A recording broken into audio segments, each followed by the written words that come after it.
Be me, 28M, average dude with an office job. Have a GF, let's call her Karen. No, that's too on the nose. Let's go with Chloe.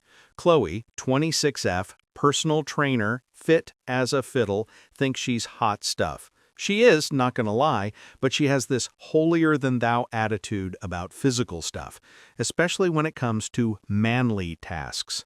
Says men are just big babies who exaggerate how hard things are. I just roll my eyes and continue my Tendi-fueled existence. We buy a house together. It's nice, but the backyard is a wasteland, just dirt, weeds, and a sad, dead tree. I decide I'm gonna landscape it. Make a nice patio, put in a lawn, some flower beds, the whole 9 yards. I spend weeks planning, watching YouTube tutorials, drawing up designs, pricing out materials. Chloe just scoffs. It's just moving some dirt around, honey. How hard can it be? It's a bit more than that, honey. Oh, please. You're just looking for an excuse to buy new toys, she says, eyeing my spreadsheet of tool rentals. The day comes. Rented a mini excavator, a sod cutter, and a plate compactor, the big guns. Chloe comes out in her Lulus, sipping a kale smoothie. So, you gonna do some real work for once? She smirks. I just grunt and start up the sod cutter. Holy hell, that thing is a beast. It's like trying to walk a rabid pit bull made of lead. An hour later, I've cleared a small patch and I'm drenched in sweat. My arms are screaming, my back is protesting. Chloe is sitting on the porch, scrolling through Instagram. Tired already, sweetie? I bite my tongue. Just taking a water break.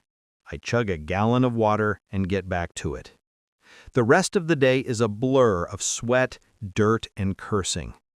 By the time the sun starts to set, I've cleared most of the old, dead grass. I'm a walking corpse. Every muscle aches. I stumble inside, covered in grime. Chloe looks up from her phone. Wow, you're a mess. Did you get anything done? I gesture vaguely towards the backyard. I cleared the sod.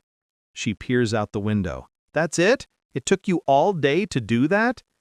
My eye starts to twitch. Yes, Chloe, it did. I could have done that in a couple of hours, she says with a wave of her hand. That's it, I snap. You know what? Be my guest. I've got the excavator for the weekend. You can dig the trench for the patio retaining wall tomorrow. She actually looks excited. Fine, I'll show you how a real athlete gets things done. Oh, this is gonna be good. The next morning, I wake up to the sound of the mini excavator roaring to life.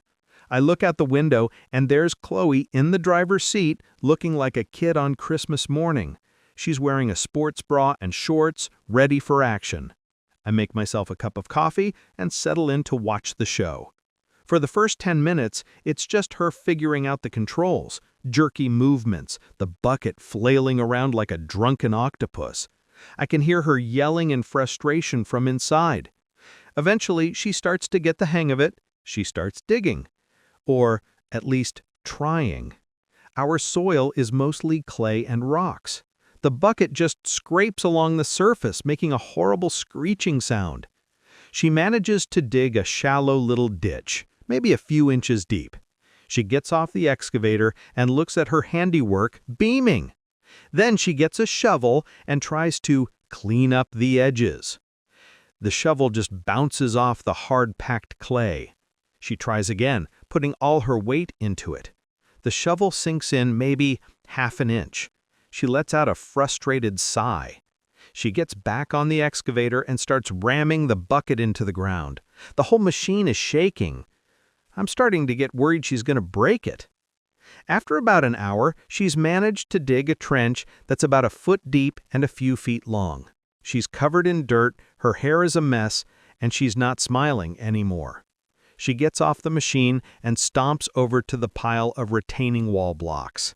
These things are like 80 pounds each. I had a pallet of them delivered.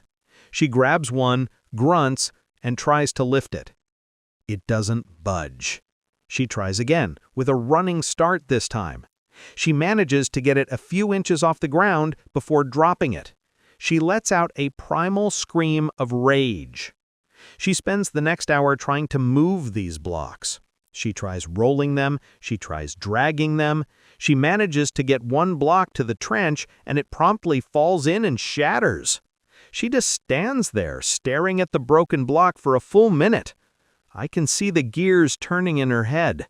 The slow, dawning realization. She comes inside defeated. Her face is streaked with dirt and tears. It's really hard," she says, her voice barely a whisper. I just nod. I know. She looks at me with new eyes, eyes that finally understand. How did you do all that yesterday?" I say, years of repressed nerd rage and a deep-seated desire to prove my worth to a society that values physical prowess over intellectual pursuits, taking a sip of my coffee. She just stares at me. And a lot of water breaks. She spends the rest of the day on the porch, in silence, watching me work. I dig the rest of the trench with the excavator. I move the retaining wall blocks with a dolly, one by one. I level the ground with the plate compactor. It's back-breaking, soul-crushing work. But I do it. That evening, we're both sitting on the couch, too tired to move. "I'm sorry," she says. "For what?" "For being a condescending jerk. I had no idea." I put my arm around her. "It's okay. We all have our strengths. Yours is making kale smoothies that taste like sadness." She actually laughs at that one. From that day on, things were different. She still teases me about my gaming habits and my love of junk food, but she never again questioned the difficulty of manly work. In fact, a few weeks later, I came home from work to find her in the backyard trying to build a birdhouse. She was covered in sawdust, there were bent nails everywhere, and the thing was crooked as a politician's smile. But she was trying. And that's all that mattered. The backyard is finished now. We have a beautiful patio, a lush green lawn, and a garden full of flowers. And every time we sit out there enjoying a cold beer on a warm evening, I look at her and she looks at me. And we both know. We both know the sweat and the struggle and the sheer, unadulterated hell that went into creating this little piece of paradise. And it makes it all the sweeter. And she never underestimated me or any man ever again. Feels good, man.